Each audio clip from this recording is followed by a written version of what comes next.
Hi everyone, my name is Iona. I'm one of your TAs for the Machine Learning and Neuroscience module. We decided to provide you with some very short videos about the module and Python programming. At the end of some of the videos, there will be a challenge yourself to see what you have learned. This video aims to show you some of the use cases and motivate you to explore machine learning as a tool for neuroscience research. The language we will be using in this module is Python. Python is a general-purpose, high-level, interpretable programming language. It is open source and has an easy-to-learn syntax. It was invented by Guido van Rossum. Python has many popular uses, such as data science, machine learning, and AI, making it an area of extreme interest for neuroscience research.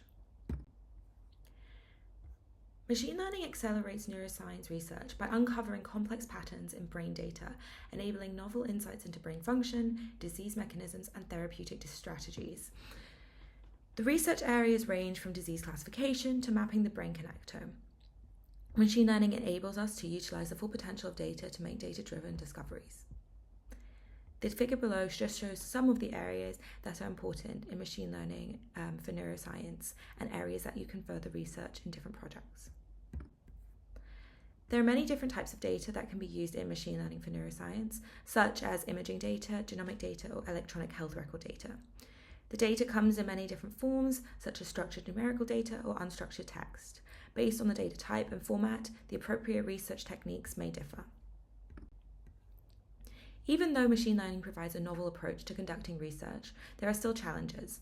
Many neuroscience datasets are small, making it challenging to train machine learning modules effectively without overfitting. Machine learning models, especially deep learning ones, often act as black boxes, making it difficult to interpret their findings in a biologically meaningful way. High-dimensional data can also result in overfitting. And finally, there's always the ethical concerns when using private data and sensitive patient data for training models that needs to be considered. And that brings us to the end of the first video. You will learn a lot more about the previously mentioned points in our lecture series, and we look forward to meeting you all in the module.